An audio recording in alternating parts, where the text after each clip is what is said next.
Happy,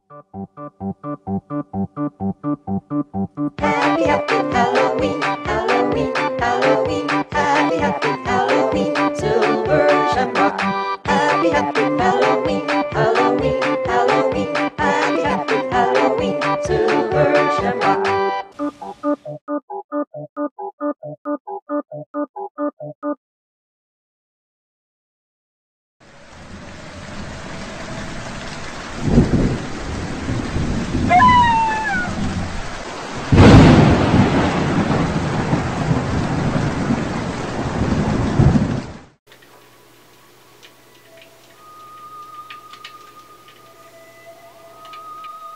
I'm getting hungry. I think I'll get something to eat.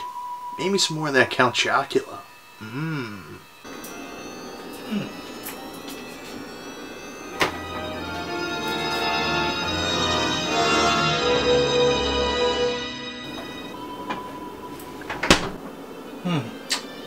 We're out of milk. Wait a minute.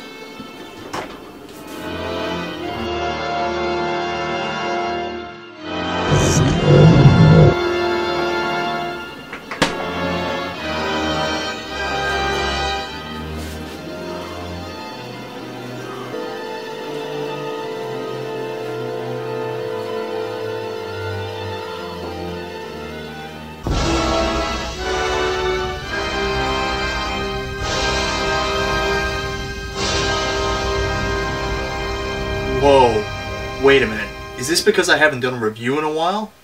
Okay, I guess I have been a little slack. But how about I review a Ghostbusters game, seeing how it's the 30th anniversary and all?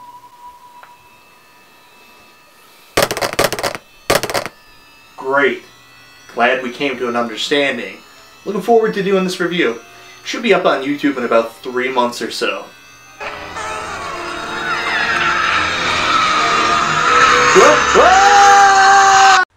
Remember all those great games we used to play growing up in the 80s and 90s?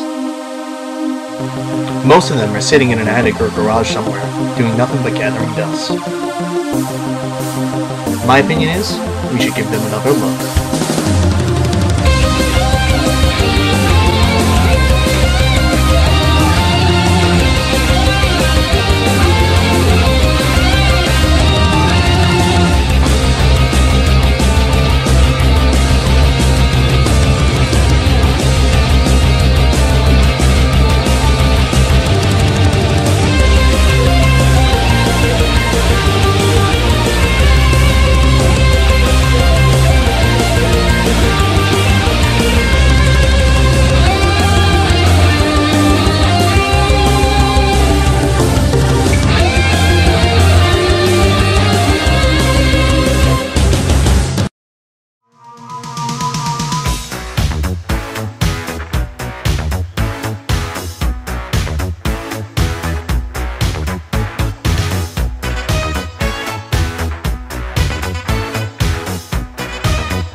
Today is a very special review for me, as I'll be taking a look at Ghostbusters on the Sega Genesis.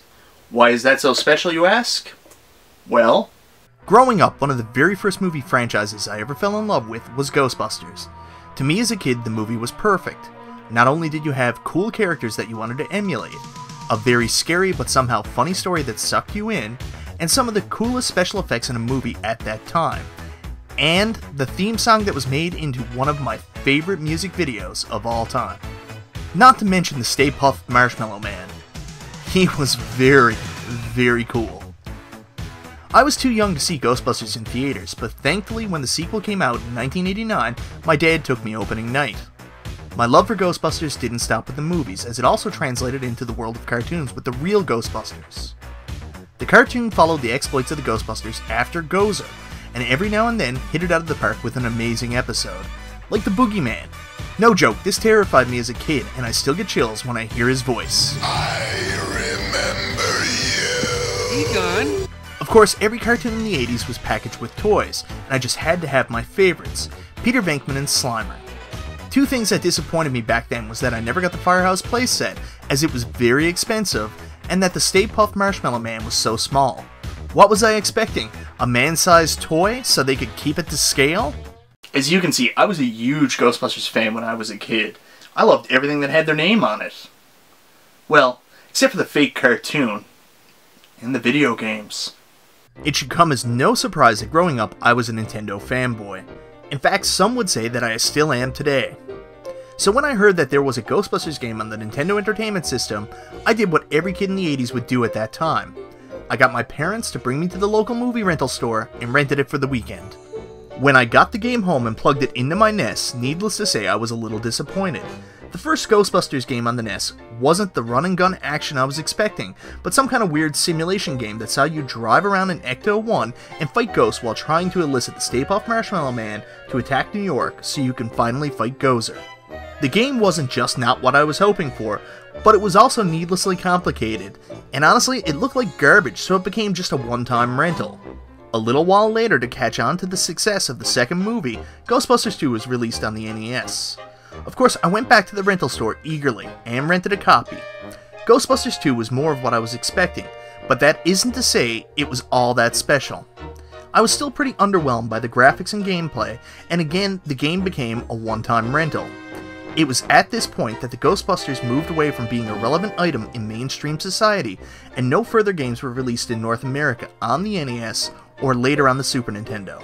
My dream of playing a great Ghostbusters game in this pinnacle generation of video games was lost forever, as there would never be a great Ghostbusters game.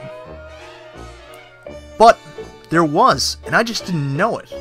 Of course, I can only retell my history by looking at the Nintendo side, because that is how I was brought up. But little to my knowledge, there were other games available on the competition. Not only did Sega have a much better version of the original game on the Master System, but in 1990, a truly special Ghostbusters game was released on the Sega Genesis that I wouldn't find out about until I was an adult. And that's the game we're here to talk about today. Ghostbusters on the Sega Genesis, a game that not only captures the spirit of the franchise in the movies, but it delivers on every level.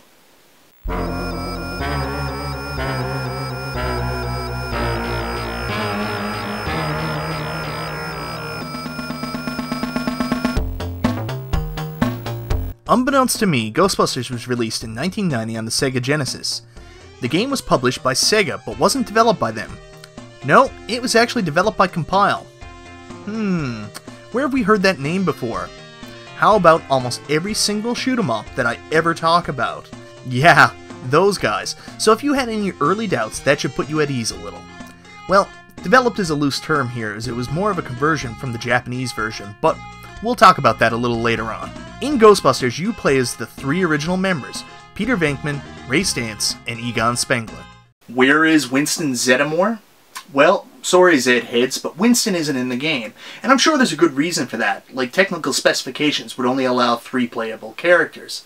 But if you take a look at the storyline, there's actually a pretty good explanation for his absence. The Ghostbusters industry has fallen on hard times after the events in Ghostbusters the movie, as there is very little paranormal activity in New York. Well, what do you do when the business is suffering financially? You lay off your extra workers, and if you remember from the first movie, Winston was only hired as the Ghostbusters couldn't keep up with their current workload. Not to mention, he isn't a crucial piece of the team, as he has no scientific background and adds nothing other than an outside perspective on what they are doing. I have seen shit that'll turn you white.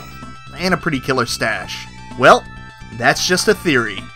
A game Oh, wrong show. Anyways, back to the story, which is in itself a standalone entry in the Ghostbusters canon, and admittedly not bad. The Ghostbusters are called to their first case in a long time, and after defeating the Spectre inhabiting the building, they receive a piece of a tablet. As things progress, they must recover the other 3 pieces that are obtained by defeating the ghosts in 3 other locations. After finding all 4 tablet pieces, you find a note from an individual named Arthur who has kidnapped the rest of the team. As it turns out, Arthur used to investigate paranormal activity before the Ghostbusters, and wants the tablet back as a trade-off for the captured Ghostbusters. You venture to the castle and rescue your friends before receiving an ambulance that just so happens to fit perfectly into the tablet. Of course, the Ghostbusters end up setting off a chain of events that see a giant chasm form in the center of the city that will lead to the destruction of the world, unless they can prevent it. Right? I told you the story was pretty interesting. We may never get another true movie, but there's still some pretty compelling stories to be told from this franchise. So, It's a great side story. The problem with the other Ghostbusters games wasn't the story, it's that they weren't fun to play. How is this one any different? Ghostbusters is a side-scrolling action platformer. Those 4 words always make me happy. Which is finally the right style for a game in this series. The game consists of 6 stages where you must fend off ghosts by shooting them with your weapon. Purists of the franchise may not like the attack mechanic, as your weapon isn't the classic stream but an attack beam that can be shot multiple times. But stick with me, as all hope is not lost. The mini specters throughout the levels explode after enough shots. This isn't possible, right? Well, the basis for spirits in the Ghostbuster canon is that they are comprised of negative energy, which is how they developed the proton packs and traps to catch them using positive energy. It is feasible to develop weaponry that would cause them to temporarily destabilize so they are no longer on this plane of existence, also explaining why the same ghost can respawn in an area when you return. But that's just a theory. Again! Why do I keep doing this? The weapons can be further upgraded in the shop that can be visited between levels. The upgrades cost money, which you can collect within these levels as well as by defeating them, and by capturing the sub-boss ghosts throughout these stages. For the purists, the Ghostbusters do capture ghosts in this game. In fact, they have to face at least 2 sub-bosses in every area, and once you deplete the sub-boss's energy completely, he reverts to a simple ghost. Now it's time to break out the proton packs, neutrino wands, and traps and do some classic ghost busting. After defeating the sub-bosses, the path to the boss is finally revealed on the map that you can view in the pause menu. Navigate your way to this location and you're in store for an epic encounter. Yeah, they got the gameplay right, there's no doubt about that. But another one of my big problems with the NES releases were the graphics. Well, this Genesis release took a very interesting take on bringing the Ghostbusters to life in video game form. Honestly, I think they did a great job developing the character sprites for the Ghostbusters, as their faces very closely resemble the actors who portrayed them in the films. Where it gets a little weird is how they are proportioned, as they have big heads and little bodies. You know, kinda like a bobblehead, which is actually very common in Japanese developed games, and here is where it makes sense to me that Compile converted the game from a Japanese release. But aside from that interesting choice, the graphics look great for such an early Genesis release. The enemies throughout the stages are very well designed and distinguishable as belonging in a Ghostbusters game. The sub-bosses and end-stage bosses look great and also fit the level they are inhabiting. Did I mention the level design is also pretty fantastic? Some real great work was done on the burning house that uses a blackout effect that you can overcome by having a pair of goggles activated from your item menu. But my favorite is the New York high-rise, where throughout the stage, you can see the Marshmallow Man in the windows as you progress throughout.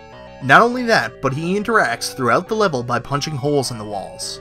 The music, well, it's very good. Does it use rendered versions of the soundtrack from the movie? No, but the music design for the game is more than passable and works with each stage. They did, however, supply a rendered version of the iconic theme by Ray Parker Jr. that is really good. And honestly, you can't make a Ghostbusters product without including this theme. You just can't. Man, what a fun and beautiful game. But it might not be for everybody. Believe it or not, it's a very long and challenging game. But not to the point that it diminishes the experience. Right off the bat, there are a few foibles that make this game harder than it needs to be, in my opinion. One is the game controls nicely and allows a very full set of movement for both platforming and shooting your weapon, but at times you may be moving in one direction and need to shoot in another, and cannot turn around quick enough to do so. While this is annoying, it's grounded in reality, so we can let that one slide. Second is at times the hit detection is a little spotty, which really comes into play when there is some tricky platforming, like in the game's final stage. Above both of those is that the game does not offer unlimited continues, which can be a nightmare in games of this nature. Luckily, they do offer 10 to start, which is pretty generous. Combine that with the mechanic that you have 3 lives with each continue, and when you die, you pick right back up in the middle of the action that was taking place when you died. Not to mention that the sub-bosses you defeated also stay dead when you start the level over after a continue, allowing you to avoid the path to that boss and making it to the end of the stage. You can also restore your energy and weapon energy throughout the stages by shooting a passing Slimer. That's right, the iconic ghost mascot even made it into the game. You can also pick up Peking Duck, which is a restorative item that can be used at any time to restore the player's full health. Use it wisely though, as you can only carry one at a time.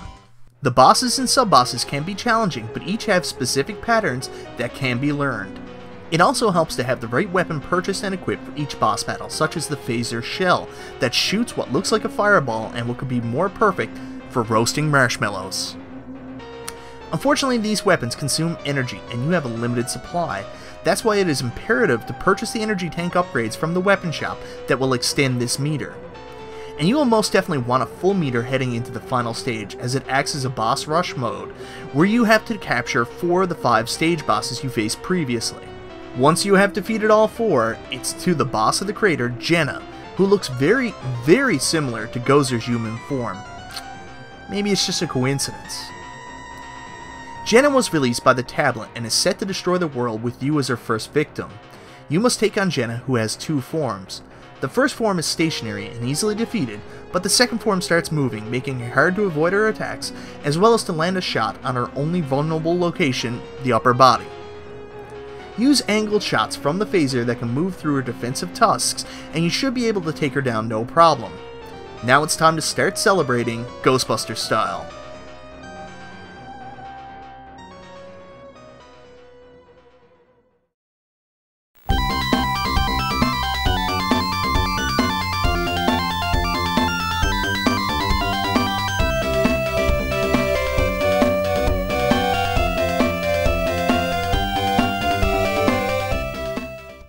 Yeah, that ending's kinda lame. I know. Let's watch the credits from the cartoon instead.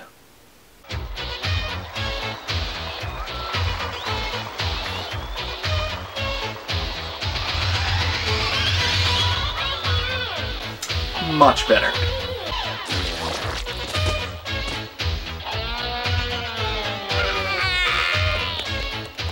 Is Ghostbusters perfect? No. There are very few perfect games. But it did succeed in creating a fun and beautiful game that does justice to the Ghostbusters franchise. If you're a Ghostbusters fan, like me, and own a Sega Genesis, like me, I strongly suggest you give it a chance.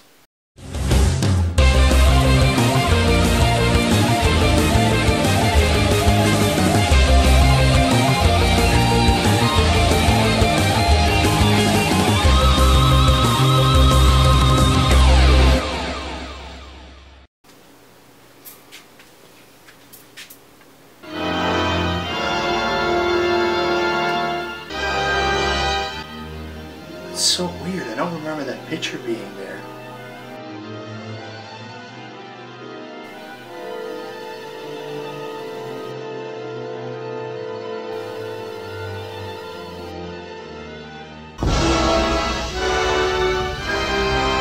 I am Beagle.